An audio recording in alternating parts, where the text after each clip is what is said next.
you guys, thanks so much for clicking on my channel. We're all smiles over here. I am Will Sanja. It's like asking a question. Will Sanja help me keep a smile for today? And hopefully the answer is yes, you guys. I'm trying not to keep it long, but you already know. If it gets good, I'm gonna keep on talking. Don't forget to like, comment, and subscribe to go. The nugget today is prosperity. But before I get to running my mouth, it's gonna do is shake of this manifestation jar, and then we're gonna talk about it. Okay? I pulled out a heap. Yes, I did. The first one says what? Strong marriage, and we'll take that all day long. The next one says what? New business. Congratulations. The next one says what? Spiritual growth, which is spiritual discovery. And last but not least says what? Pay off card. Congratulations. Listen, prosperity. Don't you know that God says what? He wishes above all things that you should prosper, that I should prosper. Well, if you're not seeing prosperity in your life, that means what?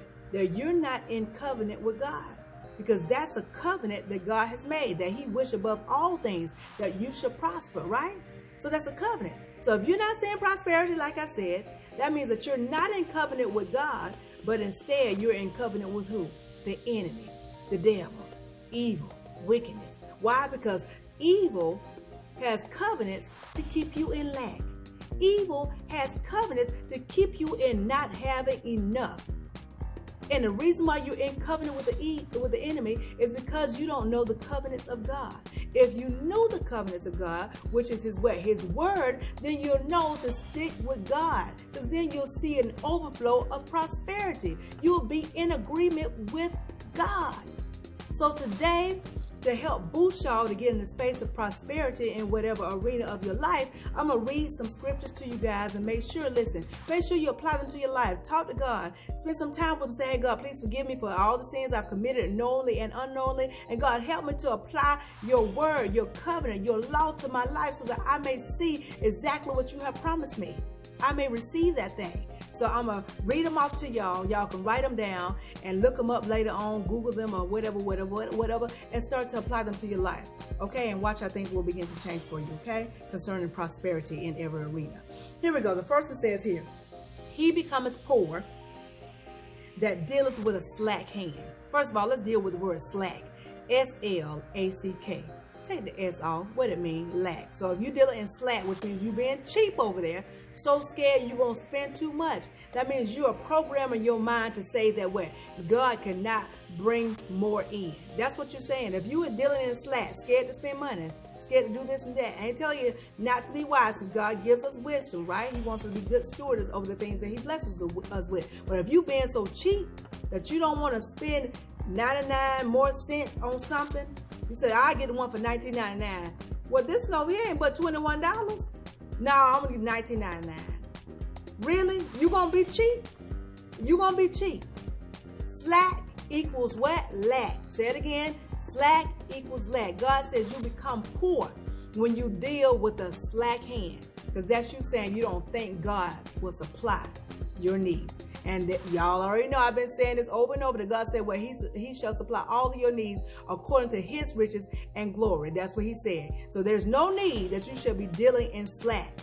Why? Because God got your back. Okay, now I'm just rhyming. Okay, let's go to the next one. It says here, that was Proverbs 10:4. Proverbs 10:4 that I just read. It also says in there that, but the hand of the diligent maketh rich, which means what? You ain't scared. You ain't scared to spend a coin. You ain't scared to do this and that. Why? Because you know God got your back. Okay. Here we go. The next one, Proverbs 11:25. It says the liberal, which means what? You're free.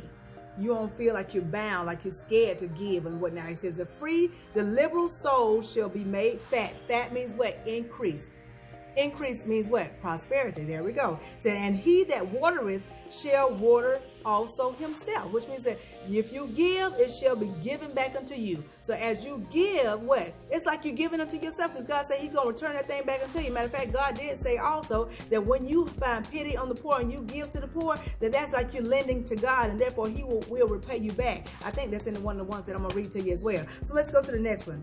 The next one says, let's see. He that tilleth, my bad, sorry y'all. He that tilleth, that's tilleth, you know, if you're farming, he that tilleth his land shall be satisfied. That means where you're putting your hands to work. Maybe God has called you to do something, and God wants you to put your hands to work. But if you just sit back, sitting on your hands, you ain't gonna eat. But God said, if you put your hands to work, what he's told you to do, then what?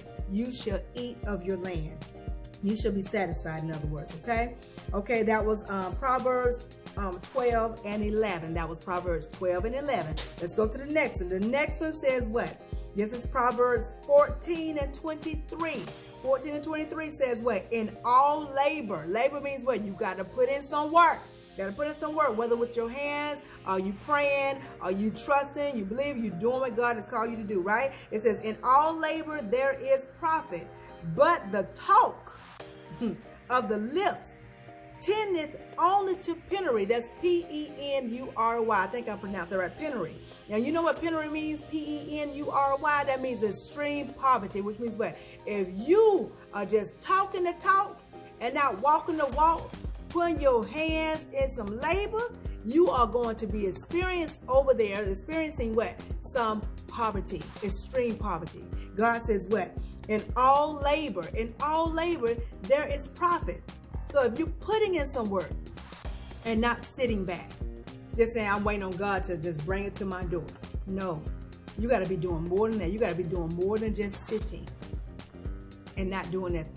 Y'all just sitting, ain't praying, ain't seeking God, ain't acknowledging Him, ain't trusting Him, ain't asking Him for His guidance. God said, be not wise in thy own eyes, which means well, you're supposed to be seeking His knowledge, His wisdom.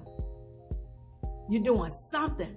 That's still laboring before God. If you can't do it with your hands, then you got to be laboring with your prayers, with your seek on fleek.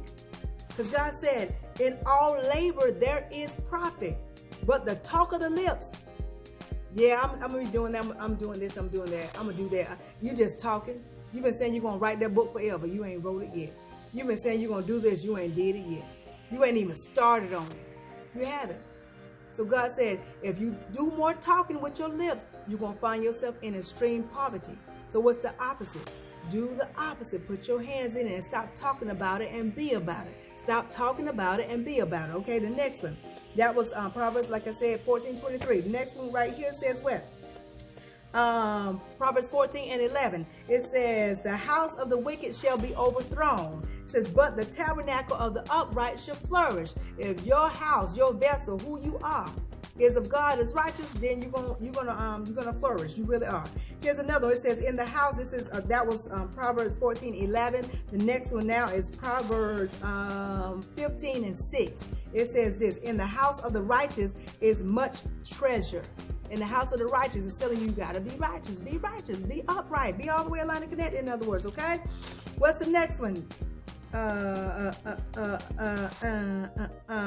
Here we go. He that, I told y'all that one, he that has pity upon the poor lendeth unto the Lord, and that which he hath given will be paid back unto him from God. And that is Proverbs 19:17. The next one says what? Proverbs 22 and 29. Seest thou a man diligent in his business? Which means, well, if you about your business in your business, God said he will bring you before kings and not mean men, okay? Y'all got that one? Proverbs 22 and 29. The next one says what? He that putteth his trust in the Lord shall be made fat. That means increase. Okay, put your trust in God. It's going to make you fat. Increase. The next one says what? A faithful man shall abound in blessings. And that's Proverbs 28 and 20. Now, I just gave y'all those few, okay? So when y'all go back and y'all look over and y'all get into the word, you start with the book of Proverbs, go to the book of Psalms. Just start reading.